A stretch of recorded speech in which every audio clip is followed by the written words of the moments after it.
Waalaikumsalam warahmatullahi wabarakatuh.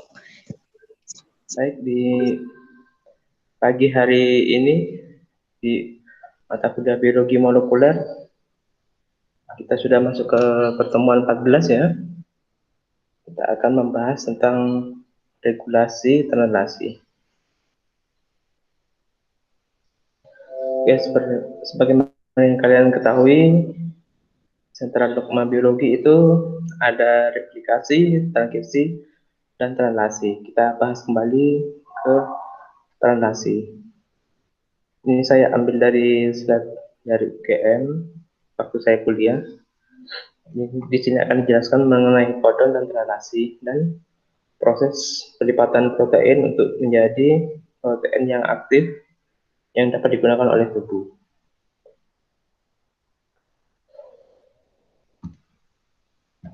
Nah, ini di sini di sentral dogma mesti seperti ini, selalu akan dijelaskannya. Sentral dogma itu terdiri dari replikasi, transkripsi, kemudian dan translasi. Di replikasi DNA itu ada perbanyakan DNA, kemudian dari perbanyakan DNA itu juga terdapat perbaikan DNA bila DNA-nya mengalami kerusakan, diganti dengan yang baru, kemudian terjadi rekombinasi genetik, yaitu pertukaran silang antara DNA satu dengan yang lain. Kemudian setelah itu DNA tersebut ditranskripsi menjadi sekuen atau urutan RNA. Nah, RNA itu yang sebelumnya tidak matang akan dimatangkan dengan proses yaitu splicing atau pemotongan RNA, yaitu pemotongan dari intron, protein intron yang tidak dibutuhkan, kemudian terjadi penyambungan protein ekson, kemudian setelah itu protein RNA yang matang akan ditranslasi seperti ini menjadi potongan kodon-kodon yang akan disambungkan menjadi suatu urutan asam amino atau asam nukleat.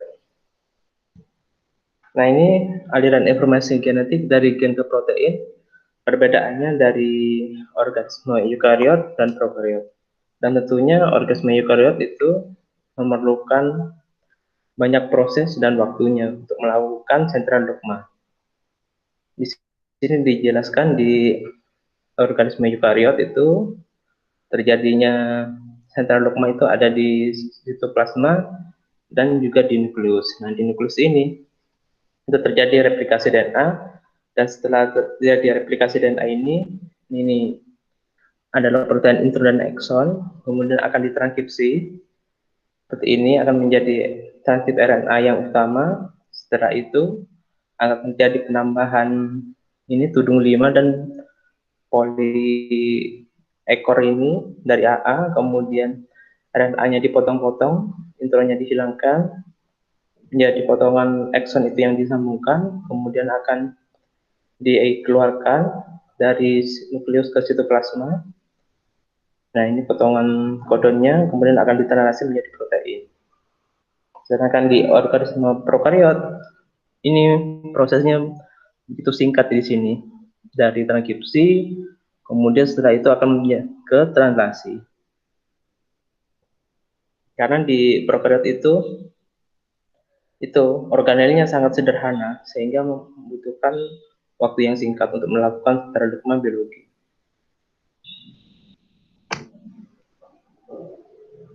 Kemudian translasi ini pengertiannya adalah proses pembacaan kodon menjadi asam amino yang saling bergabung melalui ikatan peptida. Kemudian komponennya itu ada RNA tersusun dari kode genetik, kemudian ada ribosom yang terdiri dari unit besar dan kecil, kemudian ada tRNA pembawa asam amino dan enzim-enzim yang berperan dalam proses translasi. Nah, ini 3 tahapan dalam proses translasi, ada inisiasi, permulaan, ada pemanjangan, dan kemudian ada pengakhiran. Di inisiasi ini, aktivasi asam amino digabungkan menjadi rantai polipeptida melalui pengikatan oleh tRNA. Kemudian aktivasi asam amino yang digabungkan ke rantai polipeptida itu oleh tRNA dan sintesis protein seperti ini. Ada asam amino, kemudian ditambahkan tRNA ini menjadi amino asid tRNA sintase, kemudian menjadi ini adenosin amino asid tRNA.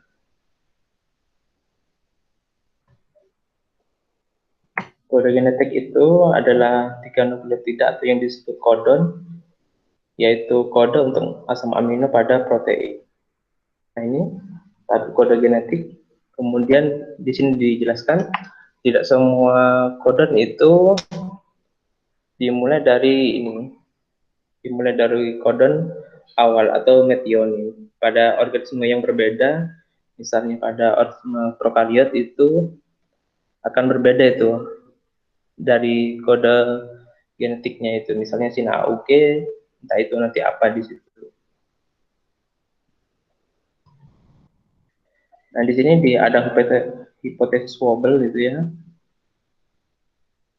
Misalnya di sini pada organisme prokariot, di sini itu harusnya guanin berpasangan dengan sitosin, pada organisme prokariot itu bisa saja guanin berpasangan dengan urasil.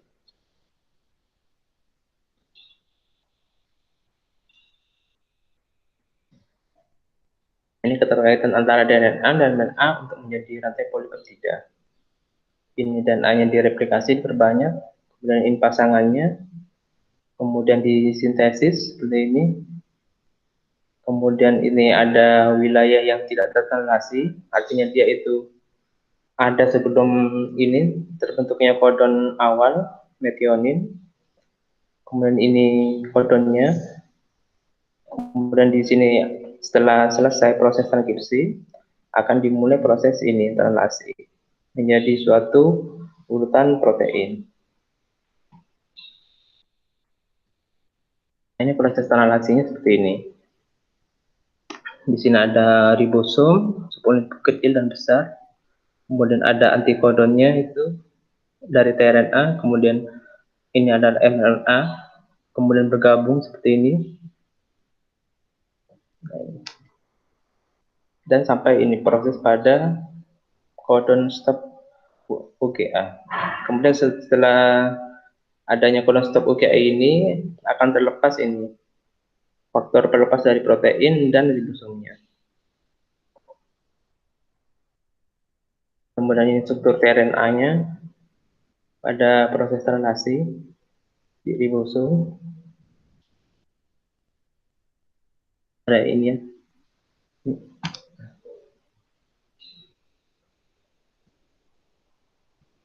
Bentar, saya besarkan. Kalau seperti ini bisa kelihatan kan? Soalnya Iya, ini. bisa. Oke. Tapi ini Pak, apa? Ada tulisan hitam merah. Jadi satu tuh Pak. Iya.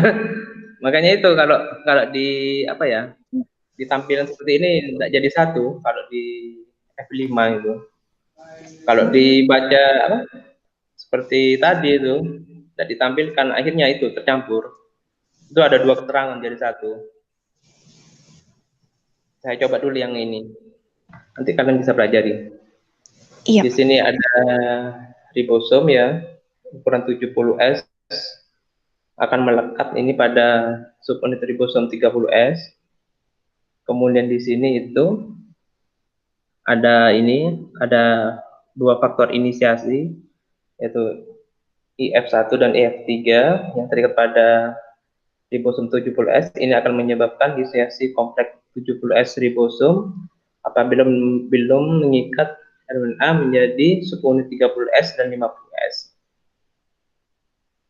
Kemudian RNA dan IF2 yang membawa GTP dan tRNA yang akan teraktivasi mengikat ke subunit bebas 30S.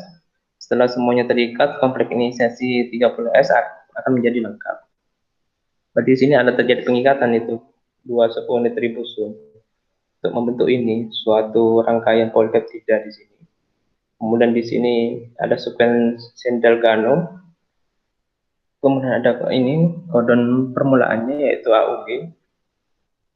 Nah, ini pada organisme prokariot itu kodon mulanya itu bisa saja bukan metionin atau ini bisa dimulai dari atau ini GUG atau UUG. Nah, pada organisme itu tidak semua itu kodon permulaannya itu, kodon startnya itu mesti AUG.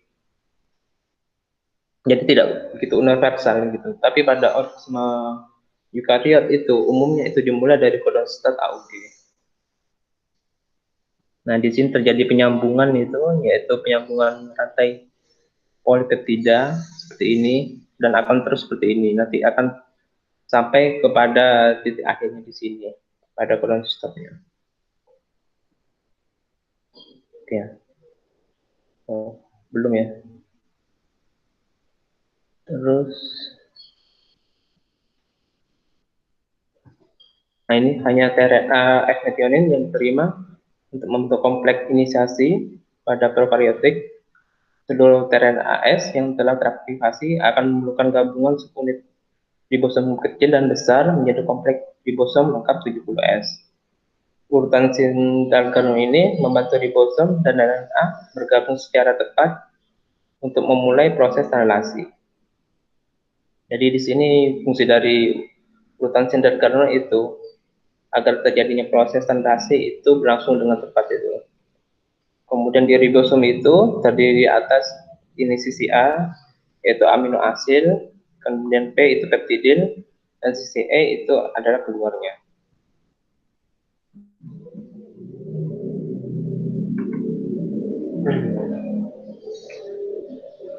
Kemudian di sini terjadi pembentukan ikatan peptida yang dipercepat oleh kompleks enzim peptidin transferase.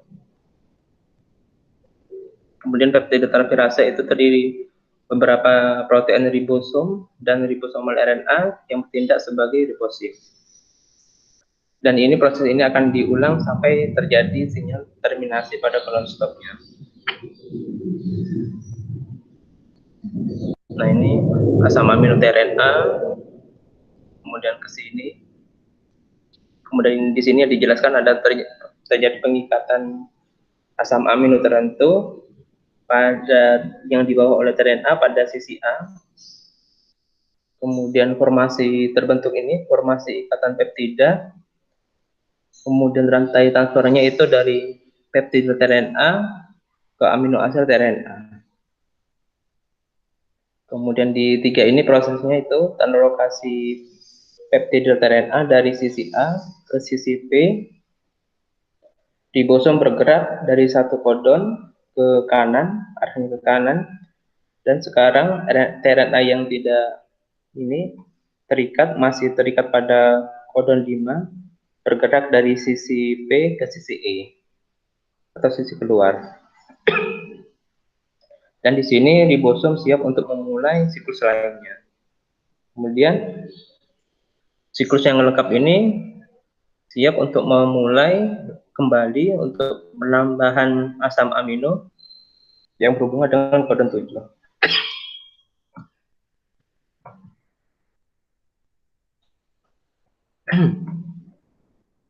Kemudian di sini tRNA pada sisi B akan membawa rantai polipeptida yang lengkap.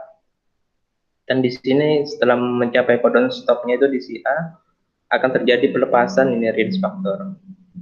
Nah, release factor ini F1, F2 dan F3 ini akan melepas ini dari proses pengikatan relasi. Di sini yang dijelaskan terminal relasi terjadi ketika salah satu dari kodon stopnya ini muncul pada sisi A dari kompleks ribosom. Tidak ada tRNAs yang bergabung dengan urutan tersebut sehingga tidak ada tRNA yang terikat selama terminasi. Kemudian protein release factor ini berpartisipasi dalam terminasi, artinya yaitu membantu proses terminasi untuk mengakhiri dari pengakhiran terminasi.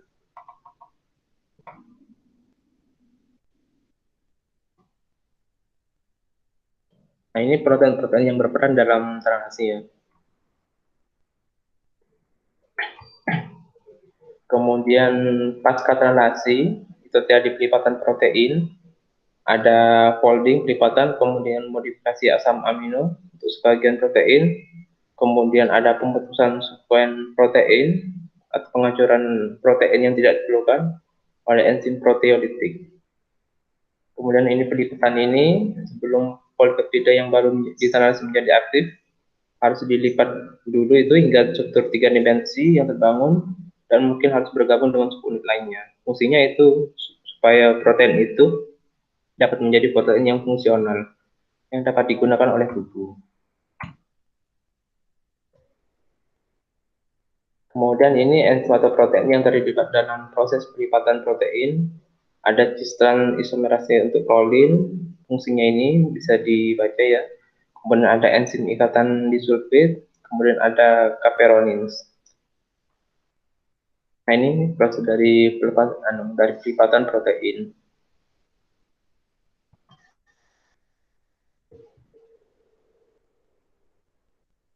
Ini misalnya proses pelipatan dari protein insulin. Insulin itu disintesis oleh peptida tunggal menjadi pre-proinsulin.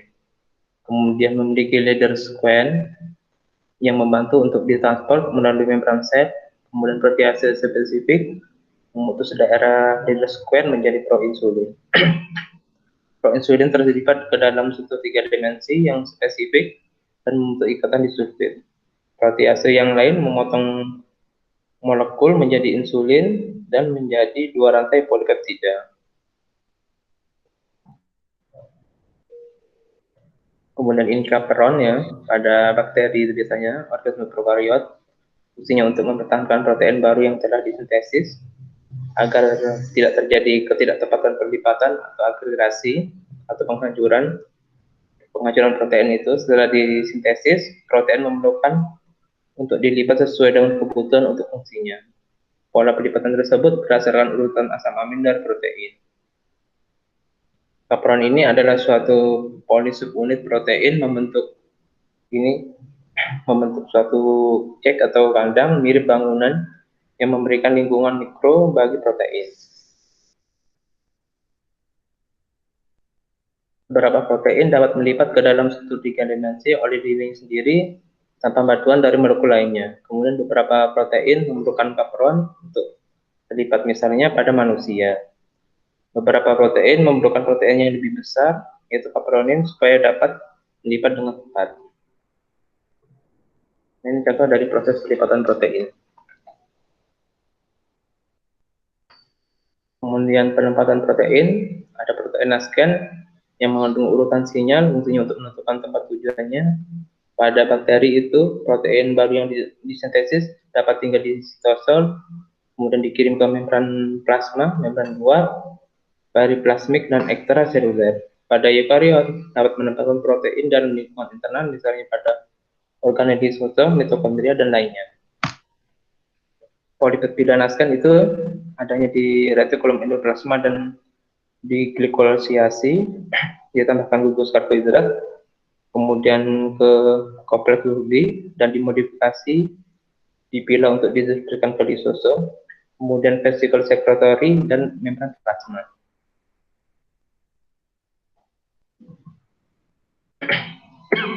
Nah, ini terjadi translokasi dari proteinnya. Dari setelah ini proses translasi dari sitoplasma, kemudian akan dikeluarkan ke membran, kemudian di membran sini keluar akan terjadi pelipatan protein untuk disalurkan ke organ-organ tubuh. Ini protein ini di translokasi ini dijelaskan protein di translokasi membentuk kompleks dengan chaperone di sitosol. Kompleks ini melindungi protein agar tidak mengalami pelipatan.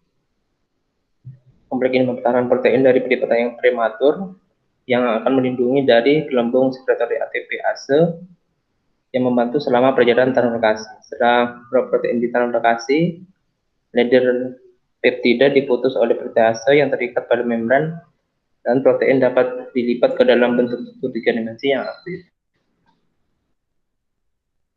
Kemudian di sini ada signal vertikal atau partikel pengenalan sinyal yang fungsinya mendeteksi urutan sinyal dan membawa ribosom menuju ke membran retikulum endoplasma.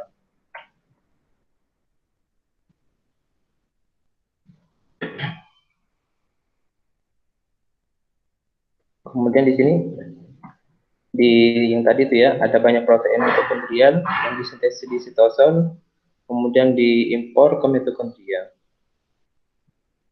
Pemrosesan polipeptida, rangkaian polipeptida mengalami pemrosesan dan pembentukan struktur 3 dimensi melalui proses modifikasi post-analisis yang meliputi ini. Ada modifikasi terminal amino dan terminal asil karboksil, kemudian ada kehilangan urutan signal, modifikasi individual asam amino, pengingatan dengan rantai samping karbohidrat, menambah gugus isoprenoil, gugus prostetik, pembahasan oleh proteoidetik. Di sini biasanya itu terjadi degradasi protein yang tidak diperlukan, kemudian pembentukan ikatan di sulfida. Nah, pada eukariotik ini terjadi pemrosesan setelah translasi, yakni protein yang disintesis di sitosol akan ditransportasikan ke dalam retikulum endoplasma. Selanjutnya dimodifikasi di dalam autofagi sebelum disekresikan keluar sel. Ini di sini bisa dilihat. Ini ada terjadi pemrosesan di retikulum endoplasma, kemudian dimodifikasi dulu keluar, ini biasanya ke arah itu aparatus Golgi, untuk dimodifikasi dulu supaya proteinnya menjadi yang aktif sebelum dikeluarkan ke sel-sel lainnya. Setelah diproses di dalam retikulum endoplasma, protein akan dikemas dalam vesikel dan masuk ke dalam badan Golgi untuk proses berikutnya sebelum protein ditempatkan di sitoplasma atau disekresikan. Kemudian modifikasi protein yang terjadi setelah proses translasi, post-translasi terjadi dalam retikulum endoplasma. Ini dan urutannya dari sentral dogma DNA direplikasi, ditranskripsi, kemudian ditranslasi, diterjemahkan. Ini kemudian ada ini prekursor dari pre-insulin, kemudian ada segmen akhir. Pre-proinsulin ini formasi ikatan di sulfida sebagai contoh modifikasi post transkripsi untuk masih ikatan di sulfida menjadi proinsulin dan akhirnya menjadi insulin.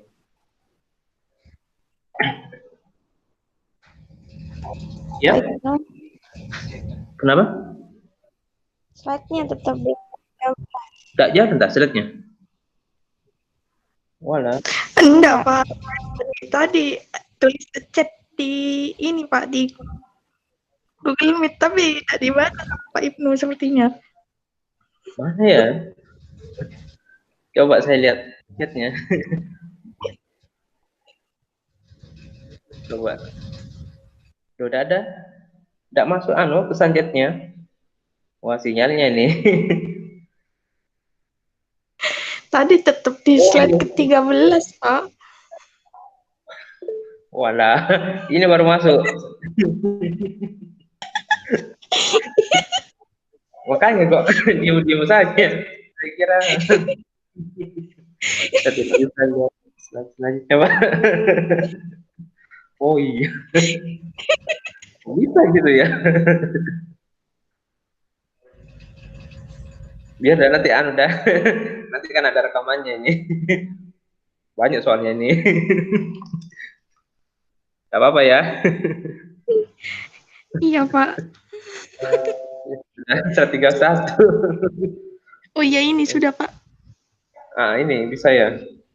Iya, tadi tetap di 13, Pak. Oh, berarti ini tidak bisa kalau dimunculkan F5 ini. Saya pakai WPS ini.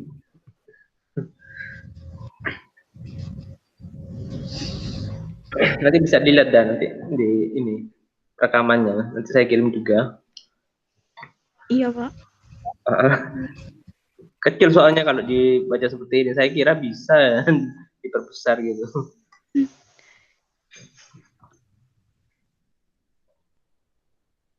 Nah, di sini dijelaskan ya.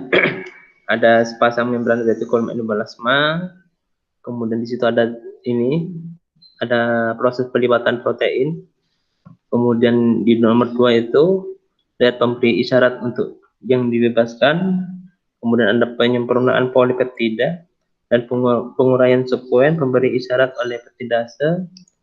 Kemudian di sini setelah itu ada lihat pemberi isyarat protein yang terbentuk sekarang bergerak menuju tempat tujuannya, itu menuju badan Golgi dan gelembung sekresi untuk dieksitosis atau dikeluarkan. Kemudian pelipatan dan pengolahan protein itu ada di sitosel-sel, ada di organel sel, di sekresi keluar sel, dan diselipkan pada membran sel sebagai protein transport atau enzim membran. Nah, ini produksi suatu protein oleh sel eukariotik itu melalui banyak level pada regulasinya atau variasinya itu. Banyak prosesnya sekali itu di organisme eukariotik. Dari proses replikasi DNA, di tempat proteinnya masih bergabung antara intron dan ekson itu, ini protein yang diperlukan dan ini yang tidak diperlukan. Setelah itu adanya inisiasi transkripsi seperti ini, kemudian di transkripsi itu ada itu inisiasi, elonginasi, terminasi, ada capping atau penambahan kap ujung 5 itu, kemudian ada polyadenation, itu artinya penambahan ini ekor adenin di sini. Kemudian RNA yang prematur itu akan dimaturkan atau didewasakan melalui proses RNA splicing. Ini intronya yang warna kuning ini dihilangkan. Kemudian terjadi penggabungan protein ekson-ekson seperti ini. Kemudian diekspor, dikeluarkan dari nukleus ke sitosol. Nah, di sitosol ini terjadi degradasi RNA atau protein yang tidak diperlukan.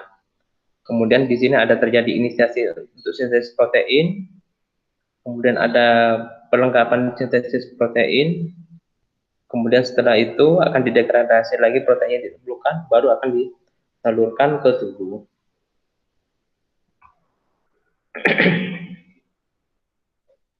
Ini ada peran urutan sinyal dalam penyuntikan protein. Protein yang ditujukan untuk ke retikulum endoplasma itu dipandu oleh sekuens sinyal N terminal. Misalnya ini yang A. Di sini ada protein retikulum endoplasma. Kemudian di sini ada sekuens sinyalnya. Kemudian ini protein sitolik ini tidak memiliki sekuens. Kemudian protein yang tetap di sitosol itu tidak mempunyai urutan sinyal. Misalnya ini. Ini di sini ada protein sitolik dengan sekuens sinyal retikulum endoplasma. Kemudian ini protein retikulum endoplasma ini dengan tetap ini dengan sinyal sekuens yang sudah dihapus.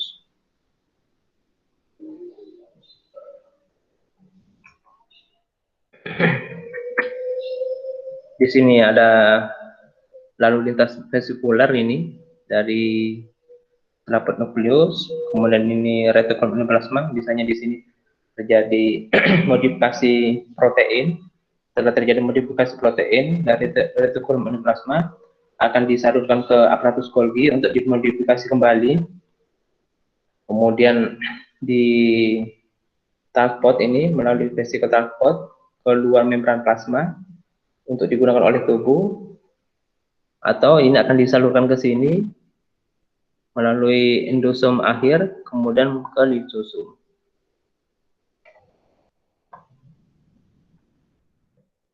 Nah, ini proses eksitosis, yaitu jalur regulasi dan konstitutifnya. Di sini di aparatus Golgi itu ya, itu ada protein yang cocok untuk sekresi konstitutifnya.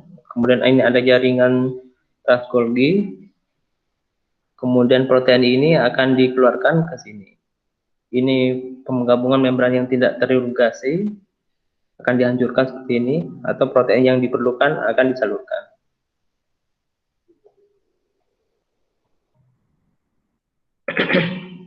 Kemudian ada daur ulang protein yang ditargetkan untuk degradasi. Protein memiliki paruh, yaitu setengah kehidupan yang berbeda. Umumnya enzim yang penting dalam pengaturan metabolisme memiliki waktu paruh yang pendek. Juga penting untuk membuat protein atau enzim yang tidak normal. Kemudian di sini ada ditemukan juga enzim proteolitik di seluruh bagian sel. Beberapa protease ada di sitosel eukariotik. 2CA2+ ini mengaktifasi protease menjadi kalpain, menjadi protein kalpain. Kemudian 1 ATP dependen protease membentuk proteasum. 4 bentuk molekul yang diperkirakan menentukan laju daur ulang protein itu ada ubiquitinase, oksidasi pada residu asam amino, urutan PES, kemudian yang keempat residu asam amino N-terminal. Di ubiquitin ini protein kecil yang ada dalam semua sel di eukariotik menandai protein untuk dirusak atau degradasi. 3 enzim yang terlibat dalam penggabungan ubiquitin ke protein. Di sini yang pertama itu ujung karboksil ubiquitin berikatan dengan suatu gugus sulfhidrid dari E1 di sini ya. Kemudian ubiquitin yang telah teraktivasi kemudian bergantian dengan gugus sulfhidrid dari E2 di sini. Kemudian protein target ditandai oleh ubiquitin untuk degradasi. Ini target proteinnya. Setelah itu protease khusus ubiquitin mengenali target, kemudian terjadi degradasi seperti ini, penghancuran protein. Yang kedua, oksidasi residu asam amino, kondisi yang memunculkan radikal oksigen menyebabkan banyak protein menuju ke fungsi campuran sebagai pengoksidase untuk residu tertentu. Kondisi ini memerlukan Fe2+ radikal hidroksil dan umumnya asam amino yang dapat menerima untuk dioksidase adalah lisin, arginin, dan prolin. E. coli dan organ hati tikus mengandung protease, memecah glutamin sintetase, kemudian teroksidasi secara in vitro, tapi tidak merusak enzim tersebut yang masih alami. Akumulasi protein yang rusak karena teroksidase dan melebihi kapasitas sel untuk mendegradasi dan memindahkan mereka pada kontribusi penting dalam penuaan sel. Kemudian ada P-sequen, yaitu semua protein dengan masa pendek, yakni waktu paruh kurang dari 2 jam, mengandung 1 atau lebih daerah yang kaya akan prolin, glutamat, serin, dan treonin. Kemudian keempat, ada residu asam amin N-terminal, yaitu suatu protein dengan residu N-terminal berupa ini, protein penilanin, leucin, tirosin, triptofan, lisin, atau arginin memiliki waktu metabolik yang singkat. Kemudian di sini jelaskan protein dengan terminal lainnya memiliki waktu hidup yang lebih lama. Jadi waktu paruh intraseluler protein tertentu tergantung dari identitas dari residu asam amino N-nya. Kemudian penghambat sintesis protein oleh antibiotik seperti sebelumnya ya, ada rifampicin, misalnya itu mengikat pada enzim polimerase RNA bakteri dan menghambat RNA. Kemudian ada eritromisin dan asitromisin, yaitu mengikat pada ribosom bakteri dan menghambat pendekatan RNA. Ada tetrasiklin mengikat pada ribosom bakteri dan menghambat translasi RNA. Nah, kalau di sini rifampicin itu terjadi pengikatan pada RNA polimerase itu tidak terjadi transkripsi. Kemudian ini juga eritromisin dan atromisin itu bila melekat pada ribosom itu bisa tidak terjadi translasi. Sama dengan ini juga. Ini juga bila terikat dengan ribosom tidak terjadi translasi dari itu pengurutan kode protein.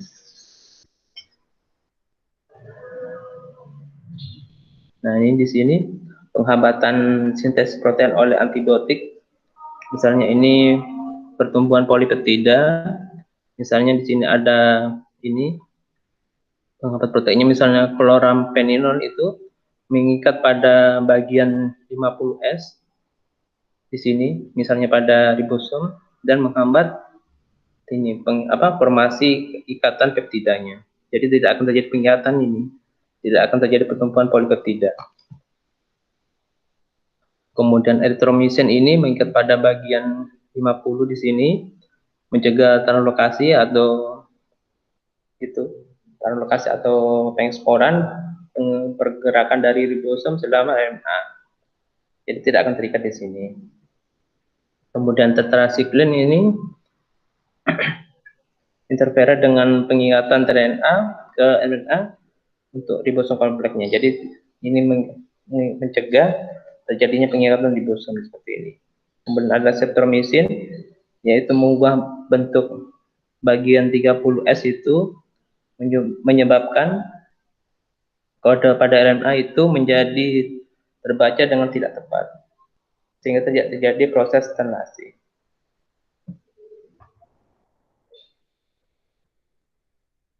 Oke, ada yang mau ditanyakan?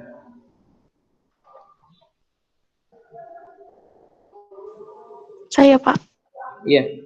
Di slide 36, Pak. Kenapa?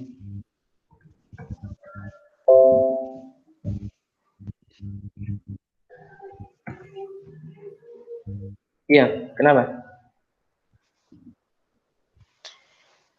Ini, Pak, kan memiliki waktu paruh yang berbeda. Nah, itu kenapa harus berbeda, Pak? Kok tidak sama, Pak? Ya, itu kalau di setiap protein yang akan didaur ulang itu denaturasi itu di dalam tubuh, biasanya itu waktu paruhnya itu berbeda antara satu yang lain. Misalnya waktu paruh di bagian sel tangan gitu ya, akan didegradasi lebih cepat itu dari sel protein lainnya, yaitu supaya tidak terjadi kerusakan anggota tubuh atau cacat pada tubuh. Seperti itu. Kalau misalnya terjadi secara bersamaan, ya mungkin akan itu terjadi penghambatan proses kelancaran metabolisme dalam tubuh. Jadi kalau misalnya sudah terjadi suatu penghambatan metabolisme dalam tubuh, itu akan menyebabkan suatu ketidaknormalan atau cacat pada individu seperti itu.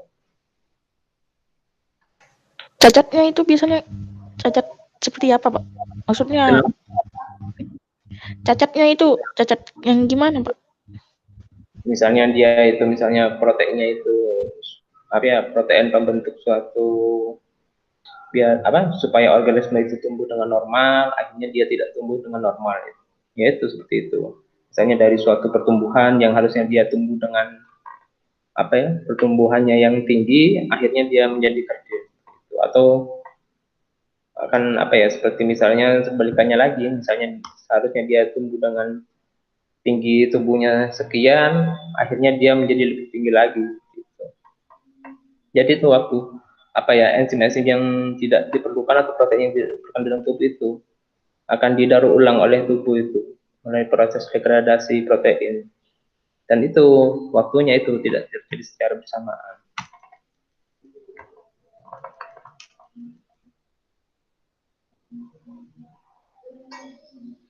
Seperti itu sih menurut saya. Iya, Pak.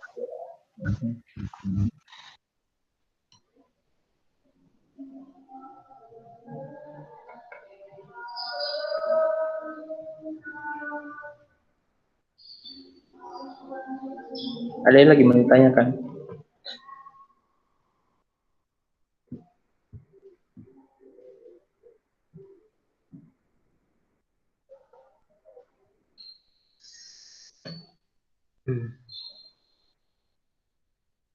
Banyak ini PPT yang ini terrelasi dari UGM.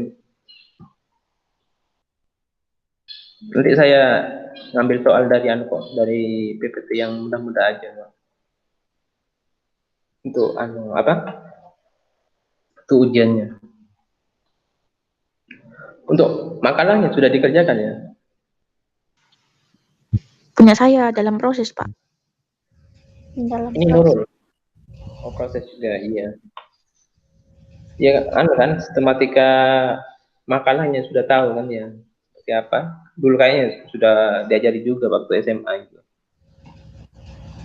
Iya, Pak. Maksudnya formatnya itu kan ya, Pak? Formatnya kan ya, Pak? Iya, formatnya. Ini paling ada respon kan juga untuk mengerjakan juga itu.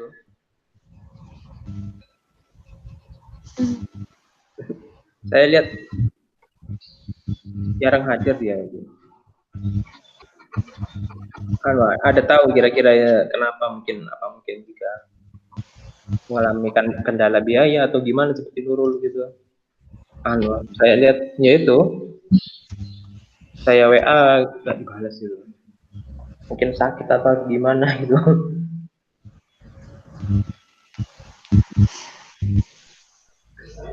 Tidak tahu ya.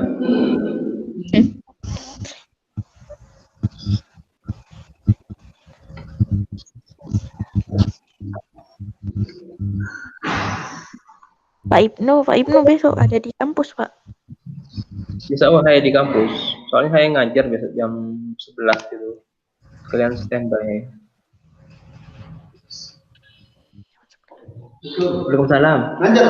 Iya. Oh. Pak. Ini agar di iya. Iya, kenapa? Kenapa Desi? Ini Pak, besok mau ke kampus. Itu yang masalah. Iya. Pembuan. Iya. Kenapa kemarin Danu? Iya Pak. WA saya atau siapa? Buani. Saya kemarin kan tak mana ya, tidak ada. Iya Pak, itu kehidupan harinya kan ada tugas. Nah, setelah itu ada presentasi Pak dari fakultas sebelah. Aduh. Oh gitu. Iya, ada apa-apa dah. Iya nanti besok ada nanti ke kampus biar saya itu izin ke Bu Ani untuk pinjam kuncinya. Iya Pak. Ini nanti lanjut ya mata kuliah SPH jam 9.45. Siap Pak. Iya, nanti juga kayaknya ada kaitannya dengan biologi molekuler itu. Soalnya mengenai interaksi sel dan penyakit atau kelainan. Pak, SPH kenapa selalu banyak materinya, Pak? Tidak seperti tumbuhan. Iya, seperti itu. Saya dari kuliah dulu.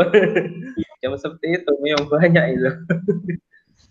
SPH itu dari hewan, pertulangan. Makanya saya agak kurang suka, apalagi praktikumnya kan harus bedah-bedah hewan gitu, kasihan hewannya. Ya tapi itu memang banyak sih SPH itu. Soalnya kan hewan kan mobile gitu, hidupnya banyak juga itu. Jadi banyak yang dipelajari. Kalau tumbuhan kan diem ya itu. Juga strukturnya ya emang sih sama-sama kompleks. Tapi ya lebih kompleksan itu hewan yang bergerak itu atau organisme yang bergerak itu. Kan misalnya dipelajari dari perilakunya gitu seperti itu.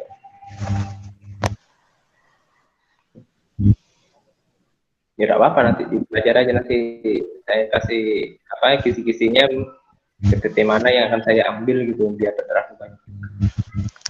Untuk praktikumnya ini Pak, gimana? Nah itu untuk praktikumnya ya itu dari kondisinya saja kan kita yang masih seperti ini ya maaf aja desing gitu. Kalau misalnya ada seksinya juga mau praktikum ya monggo, nanti mencari hewan apa nanti kita uji coba praktikum di lab gitu ya. Makanya sudah asal hewan-hewan yang jinak gitu, cicak atau apa gitu. Itu tidak perlu dibius, sudah dimatikan dulu itu mungkin. Tapi dalam keadaan segar itu kesininya.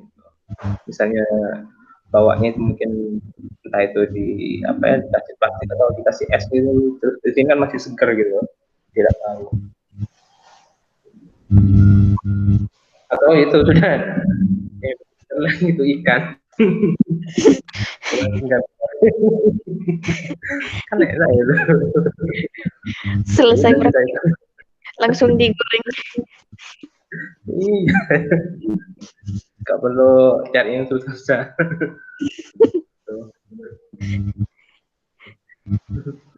Berarti tahun depan itu ya Pak praktiknya? Ya, itu insya Allah. Ya, coba kita saling usahakan aja. Kalau misalnya memungkinkan, bawa aja sudah. Itu yang lebih mudahnya sih menurut saya ya ikan itu, nanti tinggal bawa sudah itu pisau yang kecil itu nanti kita seksio itu bagiannya, terus kita lihat bagian-bagiannya itu.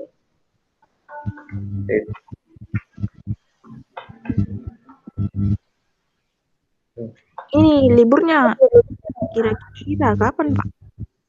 Kenapa? Liburnya? Libur apa? Loh, Tidak ada libur, Pak. Kalau UAS biasanya, kalau di UNAS itu libur mesti setelah UAS itu. Kalau UTS itu saya lihat di sini tidak ada. Tapi kan Langsung akhir masuk. tahun, Pak. Kenapa? Kan akhir tahun, Pak. Oh, kalau akhir tahun iya libur pasti itu. Nah, kalau nggak tahu ya cuti bersama ya. Saya dapat itu info dari apa itu SK Menteri itu katanya. Saya lihat itu liburnya tanggal 24 sama tanggal 31 Desember. Itu. Oh, berarti 25, 26, 27 sampai 30 itu tetap masuk, Pak. Harusnya ya itu masuk. Ya saya libur juga, nah ya malah mudik. Akhir tahun ini, Pak. Ya itu, ya mau aja nanti UNAS ini tidak ikuti menteri itu nanti bisa libur itu dari tanggal 24 sampai tanggal 1 lah itu. Harusnya seperti itu sih.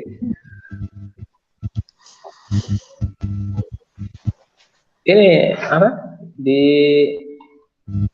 apa ya pembelajaran kuliah lain sudah nyampe mana? Misalnya Bu Erin, Bu Nurul sudah nyampe pertemuan keberapa?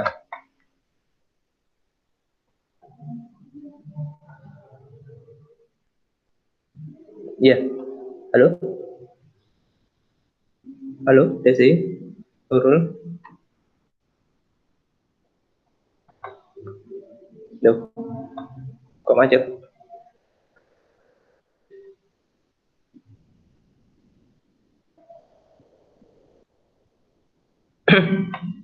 Halo?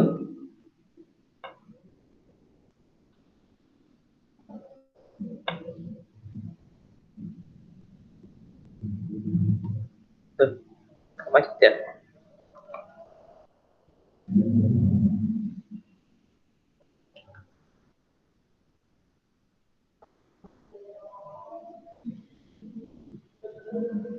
Ya sudah, saya akhiri ya. Nanti kita lanjut lagi ya. Terima kasih. Assalamualaikum warahmatullahi wabarakatuh.